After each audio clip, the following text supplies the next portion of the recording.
What is up, guys? Bennett, and welcome back to episode number 4 of Mission Milan. If you didn't see my other 3 videos, do be sure to go and check those out. Link will be on in the description. Sorry, not on the description. I was going to say in the description on the screen and over on my channel. So do be sure to go and check those out, just to make sure you catch up with what's going on with my Milan career mode. We're going to get straight. We're going to kick things off basically with a game because, like I said in the last episode, we were still fiddling around in the transfer market. No more transfer market. We're going to get straight into some games. I think we're going to plough out 5 or 6 games in this episode, which is going to be quite mental, as I did a hiccup then. But yeah, so hopefully we can make sure that Milan do actually win some games, and we can keep going on a winning streak. I think we were on a 2 winning streak, I think. So hopefully we can just keep ploughing through the games, and then hopefully we can win the league. It's going to be hard. Roma and Juventus are 2 very, very strong sides indeed, and it's going to be very hard to beat them. But we do start things off. Sorry, my words just aren't working at the minute for some reason. We wanted to go into a game against Palermo, but Alex is injured, and I didn't clock that bloody Mexes, sorry. I didn't clock that Mexes was banned or injured.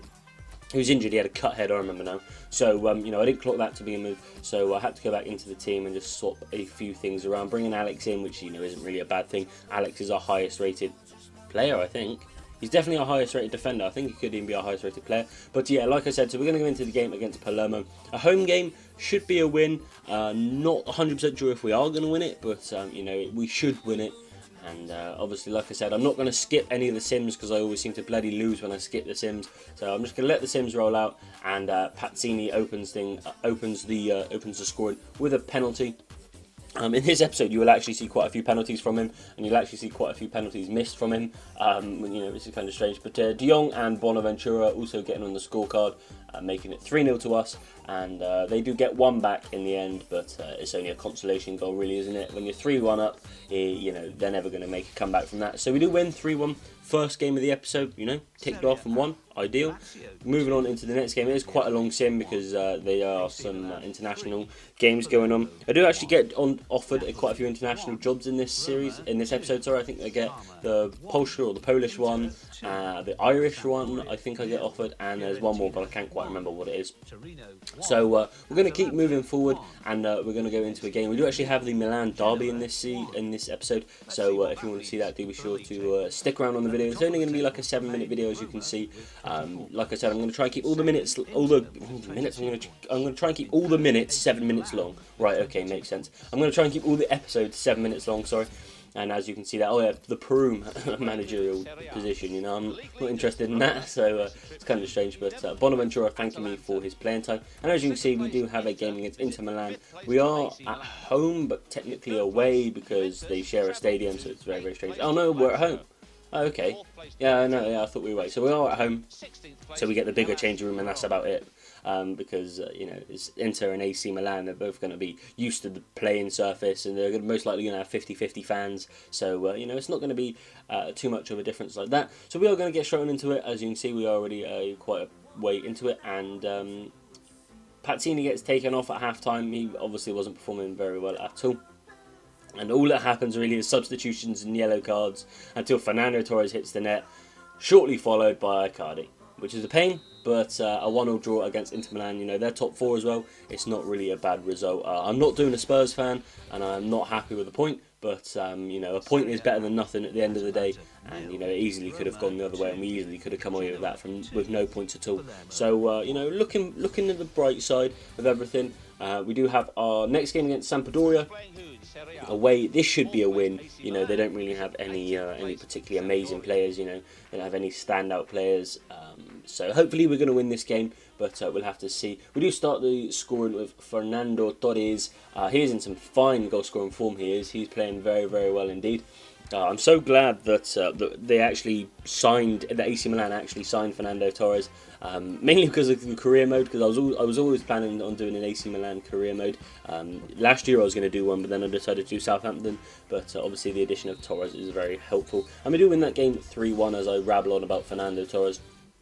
And the next game is against Udinese, obviously Di Natale's club, and they have completely dicked on Di Natale this year. It makes no sense. He got 2 informs last year, He had a really good season though. He scored 16, 17 goals, got 6 or 7 assists, I think it was, and they just nerf him completely. It's really annoying, but you know, it's something you've got to deal with FIFA when they get older. Obviously, they're getting worse, of course, because EA have the same philosophy as Jose Mourinho. Oh wait, sorry, Jose, who scored against Chelsea when Man City played? Oh yeah, that's right, Frank Lampard. But he was too much of a gent to celebrate. But anyway, that's a sidetrack in itself. So we're going to continue with the AC Milan career mode. Obviously, that's what we're all here for. So we have a game against Udinese, and straight off the bat, Nigel de Jong gets injured, which is a bit of a shame because de Jong is actually probably one of my favourite players actually. We do get a goal with Menez, and shortly followed by a Fernando Torres goal, I think it was. That makes it 3-3 for Fernando Torres. You know, he's finding some goal scoring form, which is obviously good for us. And then de Jong comes off, and then Pazzini scores, and a few more substitutions happen, and I think Udinese get one back. Yeah, they get one back there, which is a little bit annoying because we always seem to give up one goal, but you know, you can't really complain. A 3-1 win is a 3-1 win. We're up into third place now, and we're doing pretty well. We do have a game against Genoa, and as you can see, we get offered the Irish managerial position. I am not going to be taking that anytime soon, but you know, it's such a strange one. But as you can see, yeah, a game against Genoa. We are sitting in third place, sitting really nice in third place. Genoa are there in fifth.